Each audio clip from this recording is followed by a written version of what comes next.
telómeros, sabemos, son los extremos de los cromosomas que protegen al cromosoma del daño y la degradación. Esto no es algo nuevo, sino que ya a partir de los años 30 se viene considerando la importancia de los telómeros y los telómeros son un compuesto de 6 proteínas llamadas yelterinas.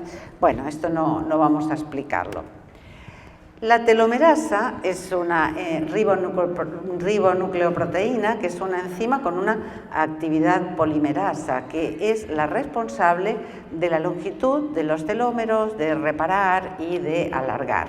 Tiene 2 partes principales, una que es la parte TERT y la parte TER. Tampoco vamos a explicar esto, que es como simplemente una introducción. Pero sí que los telómeros hoy día van ganando cada vez más importancia. Hace poco hubo un congreso de telómeros y ya se sabe que el acortamiento telomérico está asociado a un montón de enfermedades como cardiovasculares, diabetes, Alzheimer, etc. O sea, es una realidad y de hecho ahora podemos medir fácilmente la longitud telomérica. De esta forma sabemos que la longitud telomérica es un marcador más de envejecimiento celular y un marcador importante. Los telómeros se van acortando y cuando en cada división, cuando el acortamiento es crítico, ya lleva a la senescencia celular. El acortamiento telomérico está asociado con mortalidad y morbilidad de todas causas y la progresión de todas las enfermedades asociadas a la edad.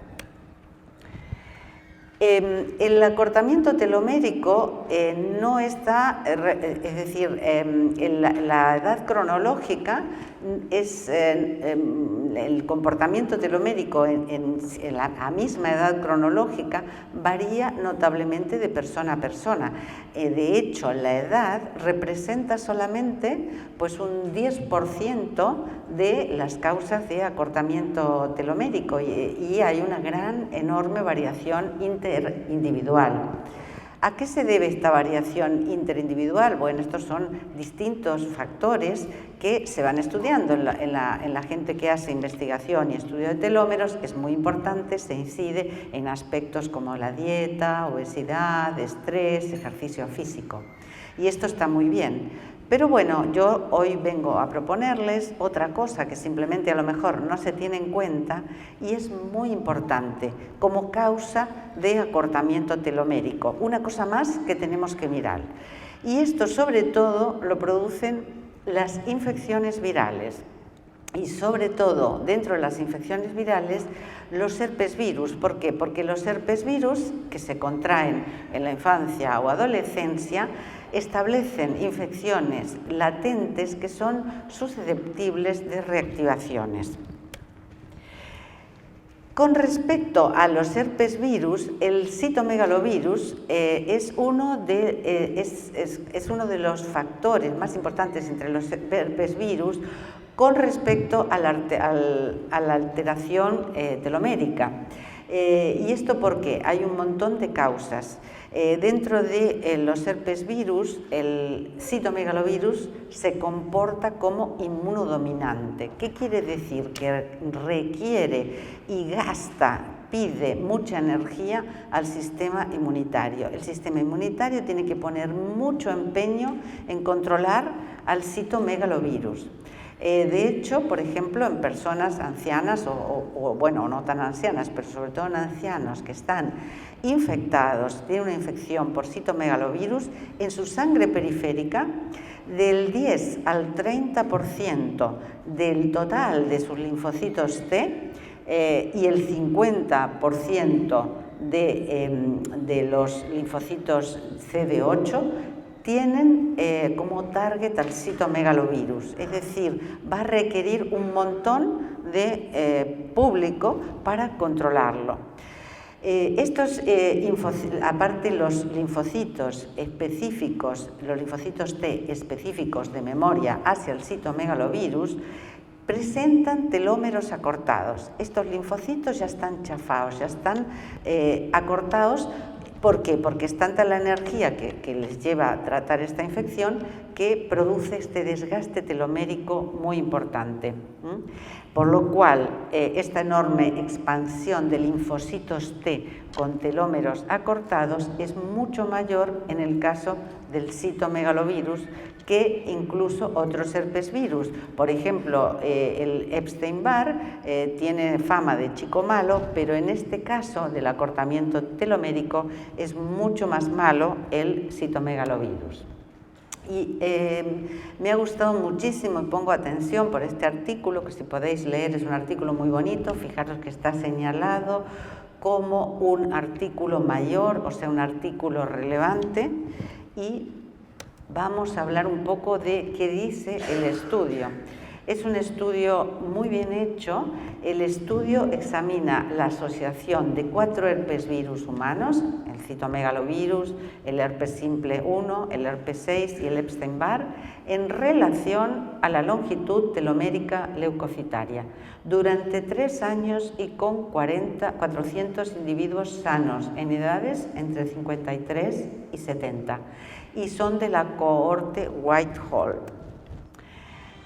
¿Qué da como resultado este estudio?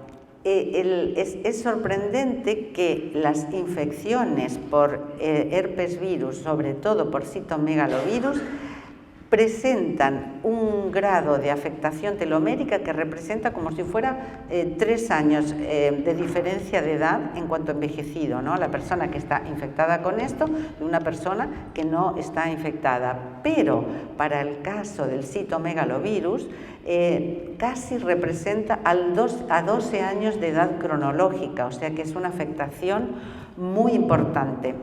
Y además se comprueba que si son más de un virus, y además del citomegalovirus hay otros, por ejemplo, como herpes o otros tipos de virus, pues el efecto es aún mayor. Y una cosa interesante, los niveles más altos de anticuerpos IgG, uno normalmente dice, bueno, las IgG son anticuerpos de infección pasada, ya está, ya lo pasaste. Pues no, más altos esos niveles de IgG, más acortamiento telomérico. Quiere decir que es algo muy importante a tener en cuenta. ¿Y por qué el citomegalovirus tiene esta potente acción en el acortamiento telomérico? Bueno, porque, entre otras cosas, el citomegalovirus está sometido constantemente a una continua reactivación de bajo grado que va a causar una diferenciación y expansión de estos linfocitos T que van regulando a la baja la actividad telomerasa, con lo cual va a resultar en telómeros cortos. Y además que la seropositividad para el citomegalovirus va a amplificar el acortamiento telomérico, especialmente por encima de los 60 años.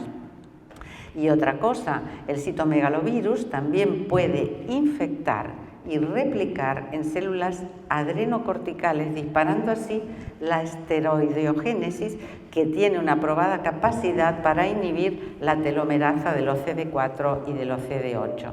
Y además, el citomegalovirus tiene este efecto sinérgico cuando coexiste infección, sobre todo con el herpes virus 1 y con el herpes 6.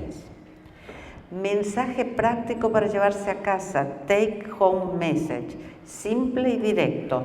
Cuando estamos estudiando la longitud telomérica de un paciente, porque nos interesa estudiarlo para poder actuar, entre las precauciones que tomamos en cuenta, como el estilo de vida, el estrés, la obesidad y otra serie de factores, también hay que pedir en serología a todos los herpesvirus, sobre todo al citomegalovirus. Es un estudio sencillo y que se puede hacer en cualquier parte, IgM y sobre todo IgG de citomegalovirus, y si lo acompañamos también de serología hacia el herpes 1 y el herpes 6, pues también.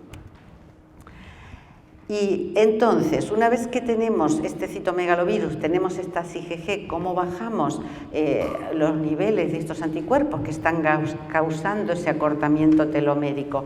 Pues bueno, yo utilizo, y a mí me encanta, la microinmunoterapia, y a los que no la conocéis quiero transmitiros esta forma de terapia, que es a la vez un método diagnóstico para evaluar el sistema inmunitario y un método terapéutico para orientar la respuesta inmune. ¿De qué se trata la microinmunoterapia? Es inmunoterapia para restablecer la eficacia del sistema, pero que se utiliza a bajas dosis, low doses. ¿Qué es lo que utilizan? Mensajeros inmunitarios, por ejemplo, citoquinas. ¿Cuáles son las 7 herramientas? ¿Qué tienen de característico estos medicamentos? Porque son medicamentos y se dispensan en farmacia, no en herbolarios o en parafarmacias.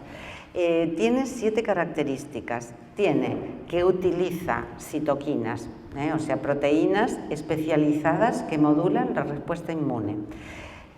¿Cómo se utilizan esas citoquinas? A bajas dosis, low doses, porque a nivel fisiológico las sustancias inmunomoduladoras están circulando a nivel de picogramos, nanogramos, femtogramos, entonces son esas mismas dosis las que estamos utilizando.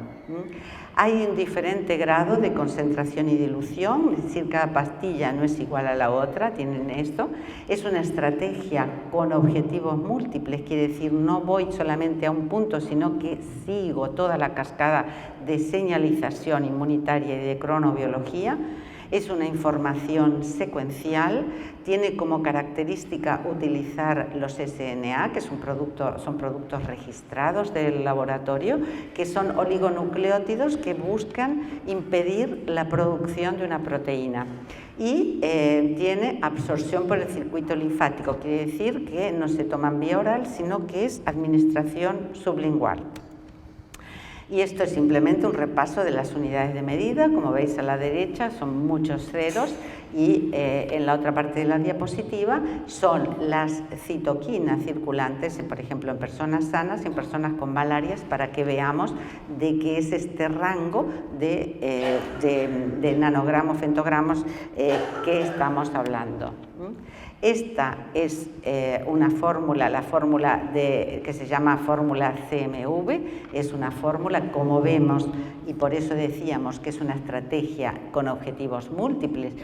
No actúa solamente a nivel de replicación en el ciclo de vida del CMV, sino que también actúa regulando la respuesta innata, actúa regulando el inflamosoma y la apoptosis, la respuesta inmunitaria adaptativa y el agotamiento inmunitario. Es una fórmula muy compleja, no hay ningún tiempo de explicarla, pero es muy interesante. Y simplemente decir que no es la única fórmula, es decir, la fórmula CMV la vamos a utilizar en los casos en que el sistema inmunológico posee una actividad normal o cuando se encuentra disminuida, o sea, lo que llamamos un sistema no adaptado por defecto, pero para las fórmulas en que tienen un sistema hiperactivado, o sea, lo que llamaríamos un sistema inmune no adaptado a la situación por exceso, tenemos otra fórmula que es la fórmula XFS. Desde luego que esta información se queda corta por motivos obvios, pero tenemos un stand y podéis pasar a preguntar. ¿Cómo se utiliza en la práctica esto? Es simplemente tanto la fórmula CMV o la fórmula XFS, se da una cápsula al día por vía sublingual, siguiendo la numeración, entre 4 y 12 meses, siguiendo los resultados clínicos y de laboratorio mediante las serologías, por ejemplo. AEMI es la Asociación Española de Microinmunoterapia, tiene presencia en las redes sociales. Aquí tenéis Twitter y Facebook, y también tiene un stand en el que podéis acercaros y os van a dar mucha información. Y era simplemente mostrar que la microinmunoterapia tiene estudios, tiene muchos estudios. Aquí tenéis algunos, estos son estudios sobre microinmunoterapia, y estos otros son, bueno, parecidos, lo mismo, sobre low doses, están con ese nombre. Hay muchos estudios que se pueden mirar y leer perfectamente. Y aquí tenemos más. Y bueno, muchas gracias por su atención.